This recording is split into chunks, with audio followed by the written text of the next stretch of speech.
ನಮಸ್ಕಾರ ಪ್ರಿಯ ವೀಕ್ಷಕರೇ. ಇಂದಿನ ಸಂಚಿಕೆಯಲ್ಲಿ ಗಂಡ ಹೆಂಡತಿ ನಡುವೆ ವೈಮನಸ್ಸು ಬಂದರೆ ಸಂಸಾರದ ಗತಿ ಏನು? ಬನ್ನಿ ಇದರ ಬಗ್ಗೆ ತಿಳಿಯೋಣ. ಗಂಡ ಹೆಂಡತಿ ನಡುವೆ ವೈಮನಸ್ಸು ಬಾರದಿರಲು ಏನು ಮಾಡಬೇಕು? ಬನ್ನಿ ಇದರ ಬಗ್ಗೆ ತಿಳಿದುಕೊಳ್ಳೋಣ. ಗಂಡ ಹೆಂಡತಿಯ ನಡುವೆ ವೈಮನಸ್ಸು ಬರದಂತೆ ತಡೆಯಲು ಮುಖ್ಯವಾಗಿ ಪರಸ್ಪರ ಗೌರವ, ಮುಕ್ತ ಮಾತುಕತೆ, ಹೊಂದಾಣಿಕೆ ಮತ್ತು ಕ್ಷಮಾಗುಣ ಅತ್ಯಗತ್ಯ. ಇಬ್ಬರ ನಡುವೆ ಪ್ರೀತಿ ಮತ್ತು ನಂಬಿಕೆ ಗಟ್ಟಿಯಾಗಿರಲು ಕೆಲವು ಪ್ರಮುಖ ಕ್ರಮಗಳನ್ನು ಅನುಸರಿಸಬಹುದು. ಮುಕ್ತ ಮಾತುಕತೆ. ಯಾವುದೇ ಸಮಸ್ಯೆ ಅಥವಾ ತಪ್ಪು ಗ್ರಹಿಕೆಗಳಿದ್ದರೂ ಮುಕ್ತವಾಗಿ ಮಾತನಾಡಿ ಬಗೆಹರಿಸಿಕೊಳ್ಳಿ. ಪರಸ್ಪರ ಗೌರವ. ಒಬ್ಬರನ್ನೊಬ್ಬರು ಅರ್ಥ ಮಾಡಿಕೊಳ್ಳುವುದು ಮತ್ತು ಅವರ ಭಾವನೆಗಳಿಗೆ ಬೆಲೆ ಕೊಡುವುದು ಮುಖ್ಯ. ಸಾರ್ವಜನಿಕವಾಗಿ ಅಥವಾ ಮಕ್ಕಳ ಮುಂದೆ ಸಂಗಾತಿಯನ್ನು ಹೀಯಾಳಿಸುವುದನ್ನು ತಪ್ಪಿಸಬೇಕು.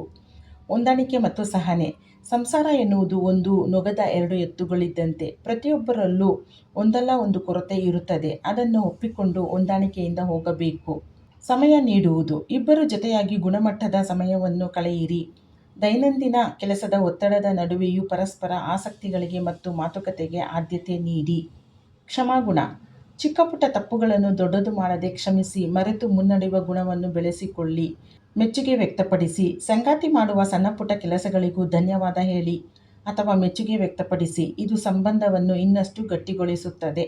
ಗಂಡ ಹೆಂಡತಿ ನಡುವೆ ವೈಮನಸ್ಸು ಬಂದರೆ ಸಂಸಾರದ ಗತಿ ಏನು ಎನ್ನುವುದು ಅವರ ಹೊಂದಾಣಿಕೆಯನ್ನು ಅವಲಂಬಿಸಿರುತ್ತದೆ. ಇದನ್ನು ಸರಿಪಡಿಸಿಕೊಳ್ಳಲು ಸಣ್ಣ ಪ್ರಯತ್ನಗಳನ್ನು ಮಾಡಬಹುದು. ಪಾರದರ್ಶಕತೆ ಮತ್ತು ನಂಬಿಕೆ. ಇಬ್ಬರ ನಡುವೆ ಯಾವುದೇ ಮುಚ್ಚುಮರೆ ಇಲ್ಲದೆ ಮುಕ್ತವಾಗಿ ಮಾತನಾಡಿಕೊಳ್ಳಿ. ಇದು ಸಂಬಂಧವನ್ನು ಗಟ್ಟಿಗೊಳಿಸುತ್ತದೆ. ಅಹಂಕಾರಕ್ಕೆ ಜಾಗವಿಲ್ಲ.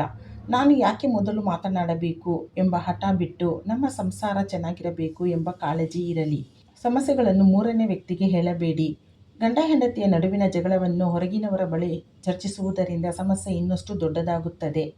ಗಂಡ ಹೆಂಡತಿ ಎಂದರೆ ನೊಗದ ಎರಡು ಎತ್ತುಗಳಿದ್ದಂತೆ. ಇಬ್ಬರು ಸಮಾನವಾಗಿ ಜವಾಬ್ದಾರಿಗಳನ್ನು ಹಂಚಿಕೊಂಡು ಒಬ್ಬರನ್ನೊಬ್ಬರು ಅರ್ಥ ಮಾಡಿಕೊಂಡು ನಡೆದರೆ ಸಂಸಾರದಲ್ಲಿ ಯಾವುದೇ ಬಿರುಗಾಳಿ ಬಂದರೂ ಅದನ್ನು ಸುಲಭವಾಗಿ ದಾಟಿ ಹೋಗಬಹುದು. ಈ ಮಾಹಿತಿ ನಿಮಗೆ ಇಷ್ಟವಾದಲ್ಲಿ ಲೈಕ್ ಮಾಡಿ, ಶೇರ್ ಮಾಡಿ ಹಾಗೂ ಸಬ್ಸ್ಕ್ರೈಬ್ ಮಾಡಿಕೊಳ್ಳಿ. ಧನ್ಯವಾದಗಳು.